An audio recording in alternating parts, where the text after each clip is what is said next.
नमस्कार किसान भाइयों, ये हमारे मनोज भाई पाटीदार है कसरावत के। हर साल टमाटर की अच्छी खेती करते हैं। फिलहाल इस साल भी उन्होंने 3 बार की अलग अलग वैरायटी लगा रखी है और अलग अलग प्रकार से लगा रखे हैं। मनोज भाई का पहला खेत था ऋषि का 225, एक हिमशिखर और उसके बाद ये विरांग। विरांग ये गर्मी की वैरायटी है, पर उसमें हमको जहाँ तक लग रहा है, हालांकि गड़िया पोजीशन अच्छी है, पर कई जगह डंपिंग आ रही है।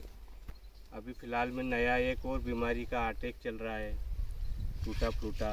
वैसे हालांकि हमारे शुरुआत से स्प्रे कंटिन्यू चल रहे, तो हमको वहाँ बहुत नहीं के बराबर दिख रहा है।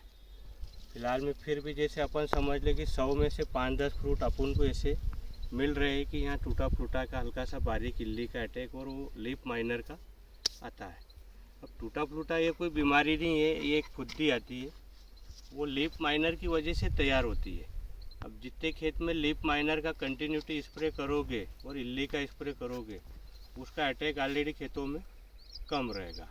उसको आपको शुरू से ही थोड़ा जैसे भी फूल और फ्लावरिंग चालू हो जाती है, तो उस समय से ही आपको उसका इलाज कंटिन्यूटी में करना है।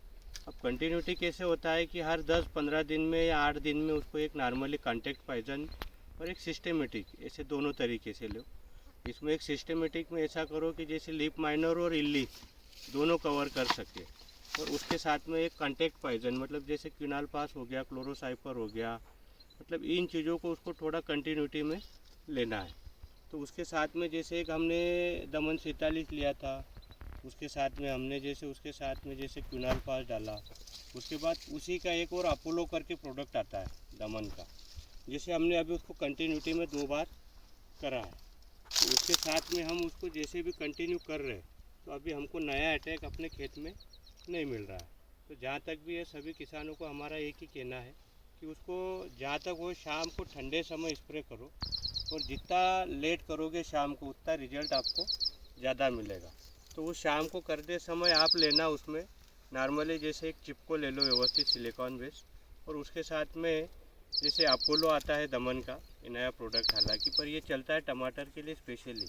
ये तीनों चीज़ें कवर करता है, थ्रिप्स भी कवर करता है, लीफ माइनर भी करता है, इल्ली भी करता है, और उसके बाद अपन जिसमें कॉन्टैक्ट पॉइजन डाल रहे हैं क्विनालपास, जिसको एकालग से जो फुद्दियाँ उड़ती है उसको भी वो तत्काल कवर कर देता है। तो उससे क्या होता है कि नए अंडे नहीं डलते, और उसके बाद में वो धीरे धीरे 2-3 बार अपन कंटिन्यू करेंगे तो उसकी प्रजाति ख़त्म होती चली जाएगी। तो आपको ऐसे ही उसको कवर करना पड़ेगा, क्योंकि अपन उसको ऐसा करेंगे कि यार ये कवर नहीं होता, तो ऐसे में प्लाट की पोजीशन और ज़्यादा ख़राब होते चली जाएगी। फिलहाल में हमारे मनोज भाई ने भी 2 बार डाला है। मनोज भाई आप बार डाला है हमने क्विनालपास प्लस अपोलो दमन का। उससे हमारे यहाँ कंट्रोल है। 8-8 रोज में सिस्टमेटिक प्लस कॉन्टैक्ट डाला है इनके नंदू भाई के सजेशन थ्रू, इनके द्वारा जो सजेशन दिया गया उसका अच्छा रिस्पांस मिला है। बाकी कंटिन्यूटी 8-8 रोज में स्प्रे करना पड़ेंगे। इल्ली का और लीफ माइनर का शुरू से करो। तो ये तो शुरू से हम कर ही रहे हैं।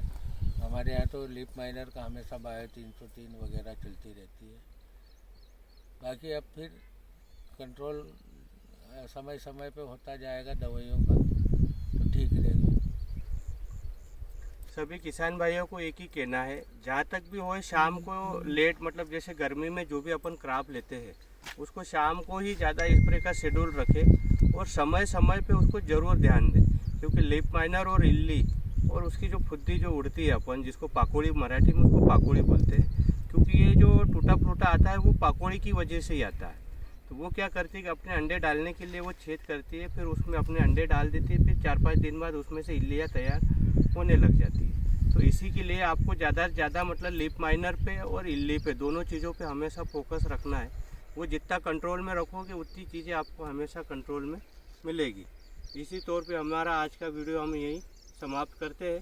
सभी किसानों को धन्यवाद।